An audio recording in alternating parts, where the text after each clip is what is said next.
دوستو، ذرا سوچیں ایک ایسی قوم جو 5,000 سال پہلے اس زمین پر آباد تھی۔ ان کے شہر آج کے جدید شہروں سے بھی آگے تھے۔ ان کے گھروں میں نکاس آب، ڈرینیج سسٹم موجود تھا، ان کی سڑکیں سیدھی اور مضبوط تھیں، اور ان کے بازار ہر وقت زندگی اور رونق سے بھرے رہتے تھے۔ لیکن پھر ایک دن سب ختم ہو گیا۔ نہ ان کی جنگ کا کوئی ذکر ملا، نہ ان کی تباہی کا کوئی ثبوت، صرف مٹی کے نیچے چھپے ہوئے شہر۔ یہ تھی دنیا کی سب سے پر اسرار تہذیب، وادی سندھ کی تہذیب، یعنی موہنجو دیڑو اور ہڑپا۔ وادی سندھ کی تہذیب، جو 2500 قبل مسیح کے قریب اپنے عروج پر تھی، آج پاکستان اور بھارت کے جنوبی علاقوں میں آباد تھی۔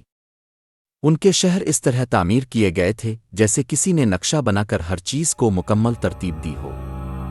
سیدھی اور کشادہ سڑکیں، اینٹوں کے بنے مضبوط گھر، اور سب سے حیرت انگیز بات، ایسا نکاس آب کا نظام جو یورپ میں 4000 سال بعد وجود میں آیا۔ سوچئے اتنی قدیم قوم اتنی ترقی یافتہ کیسے تھی؟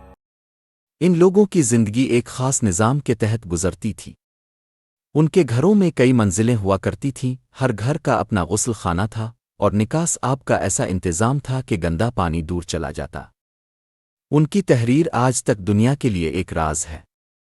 موہنجو دیڑو کی مہروں پر جو لکھائی ملی ہے، اسے آج تک کوئی سائنسدان محقق پڑھ نہیں سکا۔ ان کے کھلونے، زیورات اور چھوٹی چھوٹی مورتیاں بتاتی ہیں کہ یہ لوگ فن، ثقافت اور جمالیات کو سمجھتے تھے۔ یہ لوگ تجارت کرتے تھے، ان کے شہر سے چیزیں مصر اور میسوپوٹیمیا تک پہنچتی تھیں۔ لیکن دوستو، سب سے بڑا سوال اب بھی زندہ ہے، آخر یہ قوم مٹی میں غائب کیوں ہو گئی؟ کچھ ماہرین کہتے ہیں کہ بڑے بڑے سیلاب آئے اور ان کے شہر مٹی میں دفن ہو گئے۔ کچھ مورخین کے مطابق آریائی اقوام نے حملہ کر کے انہیں تباہ کر دیا، اور کچھ ماہرین سمجھتے ہیں کہ موسم کی تبدیلی، یعنی زمین کا سوکھ جانا اور پانی کی کمی، ان کی بربادی کی اصل وجہ بنی۔ مگر اصل حقیقت آج تک ایک راز ہے۔ دوستو، یہ تہذیب انسانیت کی تاریخ کا وہ حصہ ہے جو ہمیشہ پر اسرار رہے گا۔